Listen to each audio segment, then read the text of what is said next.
Good morning all. Today we are going to start with diseases of bronchi, and the first topic from diseases of bronchi is bronchiectasis. Okay, now what is bronchiectasis? The definition of bronchiectasis is a condition in which the bronchi are dilated and infected. So bronchiectasis is the condition in that what happens is there will be dilatation of bronchus and there will be infection of the bronchus. There will be some degree of collapse of bronchus. So when you do bronchogram, the bronchi appear closer than the normal. Okay, so because of some degree of collapse of bronchus, there will be when you do bronchogram, the bronchi appear closer than the normal. In this condition, the lung parenchyma also affected and it becomes airless and fibrotic. So but the when you do examination, the lung itself is relatively normal, but in the lung parenchyma that is affected and that will be airless and it is fibrotic. Now we will see the causes or the etiology of the bronchiectasis. There are two causes, that is external bronchial compression and internal bronchial obstruction. So there will be external compression or internal obstruction. These are the two causes. So first one is external bronchial compression. The external bronchial compression and then obstruction will occur in childhood. Mostly this external bronchial compression as well as the obstruction of the bronchus, mostly it occurs in childhood, and the cause of this external bronchial compression is glandular enlargement, and this glandular enlargement is associated with various diseases that occur in childhood. The diseases like measles, whooping cough or primary tuberculosis. These infections may lead to glandular enlargement and afterwards they will compress the bronchus and they will obstruct the respiration. Okay, so when there is infection, there will be bronchial obstruction, these measles, whooping cough or primary tuberculosis. These infections in childhood will causes bronchial obstruction, and because of that bronchial obstruction there will be mucosal ulceration. Okay, there will be mucosal ulceration. There will be loss of bronchial cartilage and weakening of the bronchial wall. Okay, bronchial obstruction will lead to mucosal ulceration, loss of bronchial cartilage, and there will be weakening of the bronchial wall. This bronchial wall later dilate due to constant negative pressure on the bronchial wall. There will be constant negative pressure on the bronchial wall. Okay, this is the external bronchial compression, and when this glandular compression subsides, there will be reaeration of the collapsed lobe, but the bronchi remain dilated and infected. So this is about the external bronchial compression. Once again I will repeat that this external bronchial compression occur in childhood, and in childhood it is because of various infections like infection of measles, whooping cough, primary tuberculosis. These diseases mostly happen in childhood. So because of these diseases there will be glandular enlargement. and this granular enlargement will cause bronchial obstruction, and that bronchial obstruction will lead to ulceration of mucosa. There will be ulceration of mucosa, then there will be loss of bronchial cartilage and weakening of the bronchial wall, and later on this bronchial wall dilate due to constant negative pressure on the bronchial wall. Okay, when this glandular compression subsides, as this glandular enlargement that has occurred, when it subsides, then reaeration of the collapsed lobe of the lung that may occur. There will be reaeration of the collapsed lobe. Okay, but the bronchi, the size of the bronchi is dilated, it remains dilated only, and it remains infected. So this is the external bronchial compression. But nowadays this external bronchial compression, the causes for external bronchial compression, they are not much common. These primary diseases are not much common nowadays, and therefore the bronchiectasis is rare. This bronchiectasis is very rare because these diseases are in childhood. The vaccinations are given for these diseases, so the diseases are very rare, and that's why the bronchiectasis will be very rare. And this bronchiectasis is now efficiently treated with proper antibiotics, and therefore permanent structural changes are much less likely to develop. Okay, in if the disease will be there, if the patient gets measles or whooping cough, nowadays very effective antibiotics are present, so the permanent structural changes to the of the bronchi are very less. Okay, so this is all about the external bronchial compression. So first etiological factor is external bronchial compression, and second one is internal bronchial occlusion. And the internal occlusion, the cause of internal occlusion is inhaled foreign body or bronchial tumor. Bronchial tumor, it may be benign or malignant, and it will lead to distal infections. So this is another cause, that is internal bronchial occlusion. So the most important cause for bronchiectasis nowadays will be inhaled foreign body or bronchial tumor. Bronchial tumor which may be benign or malignant. Okay, now we will see the next point, that is pathology. In pathology, the bronchi appear thickened and irregular.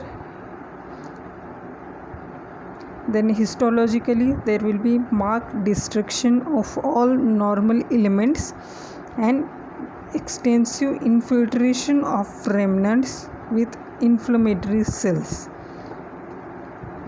So first the bronchi appears thickened and they are irregular. When you do histological on histological findings, there will be marked destruction of all the normal elements. The normal bronchus, that is destructed, and there will be infiltration of remnants with inflammatory cells. Then the columnar epithelium that is present in the bronchus, it is replaced by granulation tissue or by squamous or cuboidal epithelium. So columnar epithelium will be replaced by granulation tissue or by squamous or cuboidal epithelium.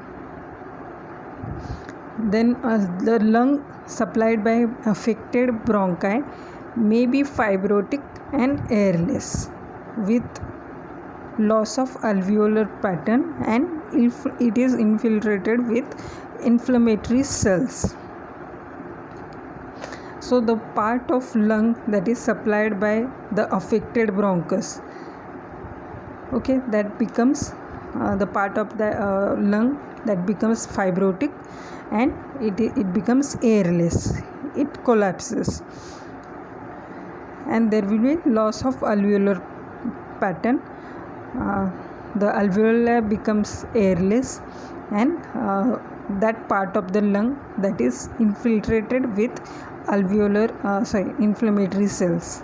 Okay, in some cases abnormal bronchi are surrounded by aerated lung tissue, but later is usually emphysematous and relatively it is functionless. So in some cases of abnormal bronchus that is surrounded by aerated lung tissue, but later there will be emphysema and that part will become functionless, and this bronchiectasis is usually associated with bronchitis also. So these are the pathological changes. Once again I will repeat, the bronchi will be thick, it is irregular, there will be destruction of all the normal elements of the bronchus, as well as the affected part of the lung. There will be infiltration of inflammatory cells.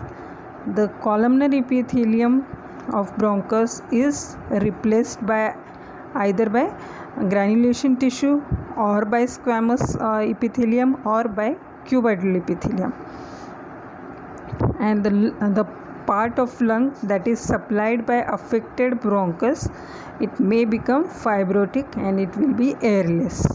So there will be loss of alveolar pattern, the alveoli are airless, and that part of lung will be infiltrated with inflammatory cells, and this condition is associated with bronchitis.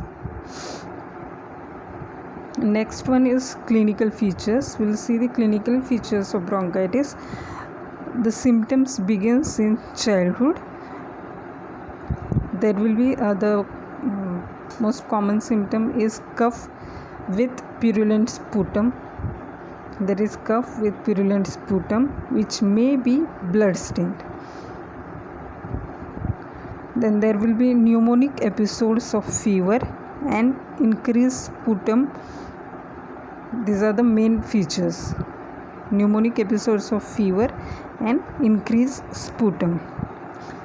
Sometimes dry form of bronchiectasis may occur where infection is minimum and repeated hemoptysis from dilated bronchial arteries will be there.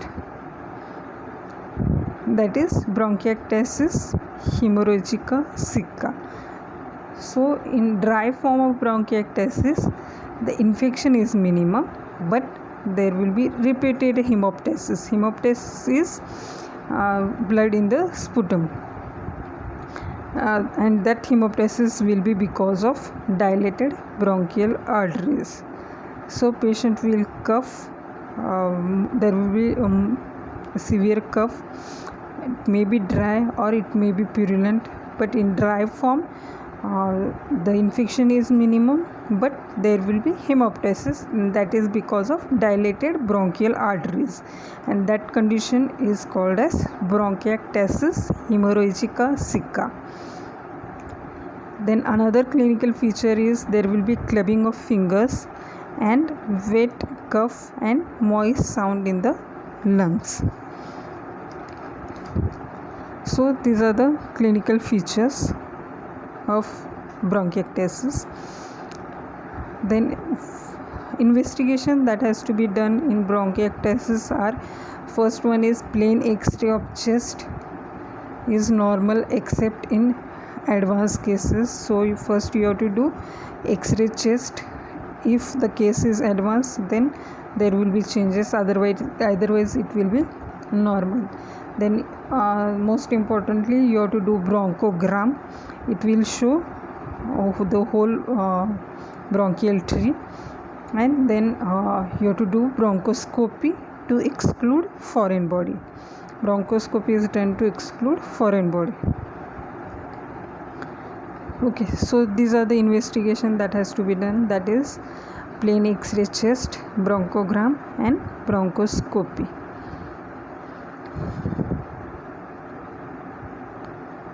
Now the treatment part. To plan for the treatment or to manage the case, it is very essential to have good bronchogram. If you have a good bronchogram of that patient, it is very easier to plan and to manage the case. So extent of bronchiectasis can be accurately defined with the good bronchograms, so the case will be very much manageable. The first treatment is prophylactic treatment, that is treatment of respiratory complications of measles and whooping cough, that are to be done with antibiotics and breathing exercises. So prophylactic treatment is treatment of respiratory complications of measles or whooping cough with proper antibiotic, and you have to advise the patient for breathing exercises. The next one is medical treatment. If the disease is not severe, the disease is kept under control by half an hour periods of postural drainage with antibiotics in case of infection and in winter season.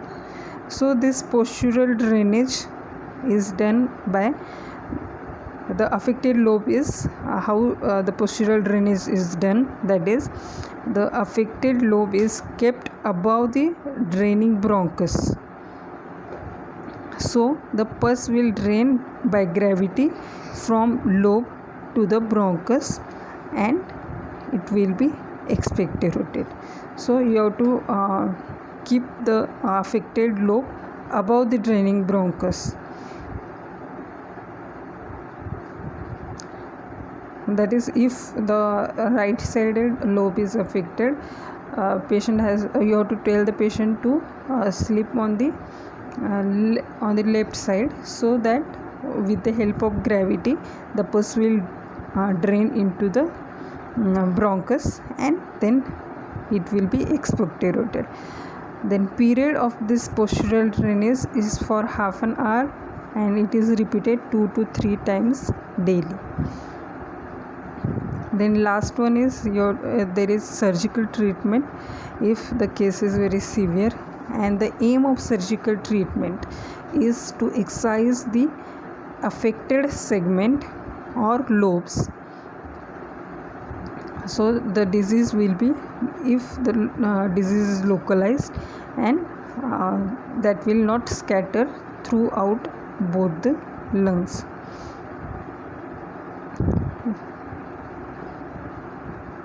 So the aim of surgical treatment is excise the affected segment or lobe, so the disease will be localized and it will not scatter. The procedure of the surgical procedures are lobectomy or pneumonectomy or segmental resection. For pneumonectomy, if you have to do the pneumonectomy, then it is done when the other lung should be that the other lung is normal, then only go for pneumonectomy. Then bilateral lobectomy or segmental resection can be done. So if the lobe is affected of the lung, then you can do the lobectomy, that is removal of the lobe, or segmental resection, you can resect the segment of the lung. But when you have to do segmental resection, that can be done, but not more than 7 to 8 segment should be removed. Only you can remove the 7 to 8 segments of the lung. Okay, this is the surgical treatment, and the resection is preceded by adequate drainage and chemotherapy to reduce the infection. So before resection you have to do adequate drainage and chemotherapy so that the infection is not spread, will not spread. Okay, this is the surgical treatment. Okay, this is all about the bronchiectasis. In short, I will repeat it again. What is bronchiectasis? It is dilated and infected bronchus. There will be some degree of collapse. So when you do bronchogram, these bronchus will they will appear very close than the normal. The lung parenchyma is also affected. That lung parenchyma will be airless and it will be fibrotic, but the lung itself is relatively normal. The etiological causes or etiological factors are two, that is external bronchial compression and internal bronchial occlusion. So in external bronchial compression, that is because of glandular enlargement associated with various diseases that usually occur in childhood, that is measles, whooping cough or primary tuberculosis. These diseases, or because of these infections, there will be bronchial obstruction and it will lead to various structural changes in the bronchus. The bronchus remains dilated afterwards and it remains infected when the glandular compression subsides. Then also this bronchus will remain dilated and infected. But nowadays these conditions are very uncommon. These primary diseases, that is measles or whooping cough or primary tuberculosis, they are less common because of vaccination and all. So this condition, this cause, that is external bronchial compression, this is very rarely you can get because of this cause. Bronchiectasis will be very rare because of this disease. And second cause is internal bronchial occlusion, and that is because of inhaled foreign body. If you inhale the foreign body, then there will be occlusion of bronchus, and if there is bronchial tumor, which may be benign or malignant, that will lead to bronchiectasis. The pathological changes we have seen, that is the bronchus becomes thicker, it becomes irregular. There are some histological changes that occur, that is all the normal elements, there will be destruction of all the normal elements, and there will be infiltration of inflammatory cells. The normal epithelium, that is columnar epithelium, that is replaced by granulation tissue or by squamous or cuboidal epithelium. Then the lung will become fibrotic and airless with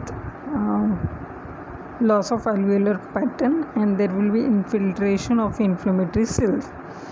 The clinical features of bronchiectasis are, there will be cough and purulent sputum which may be blood stained. There will be repeated episodes of fever with increased sputum. And if there is dry form of bronchiectasis, the infection is minimum, but there is repeated hemoptysis from dilated bronchial arteries. That condition is called as bronchiectasis hemorrhagica sicca. And lastly, there will be clubbing of fingers, and there will be wet cough and moist sound in the lung.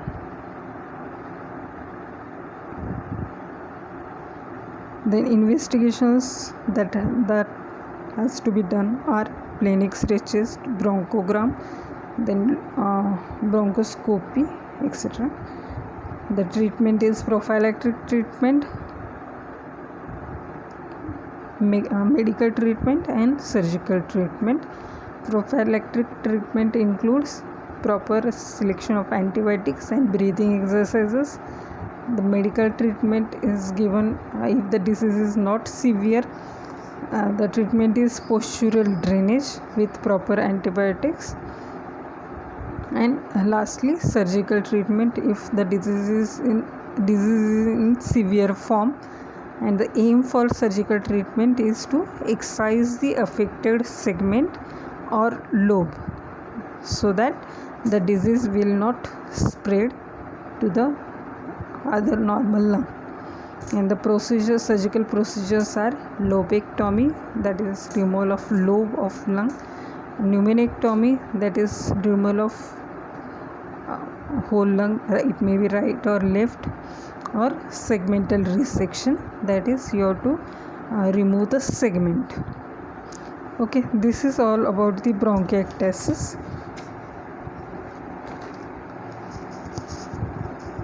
Now I am giving some homework for you,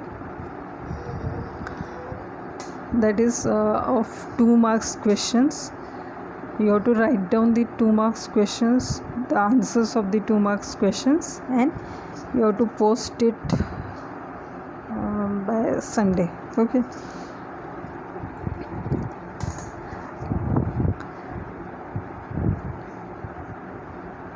Okay, I am giving you some questions, about 10 questions, 10 2 marks questions. You have to write down the answers of that. Okay. So first question is types of renal stone causing bleeding. I will repeat once again. Type of renal stone that causes bleeding. That is first question. Second question is 2 causes of acute tubular necrosis. Once again I will repeat, 2 causes of acute tubular necrosis. Third question is strangury. You have to write down about this strangury. Then fourth question is staghorn calculus. Fifth question is pleurodesis.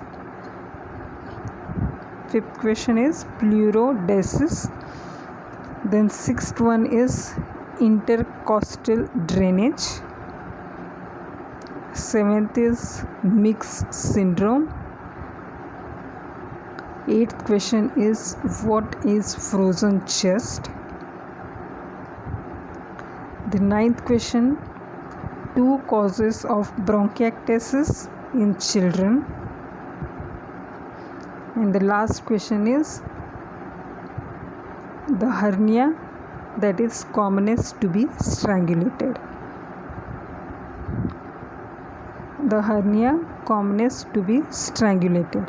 So these are the 10 questions. You have to write down the answers of this 2 marks questions. These all are 2 marks questions. You have to write down the answers and post me personally up to Sunday morning before 10 a.m. Okay.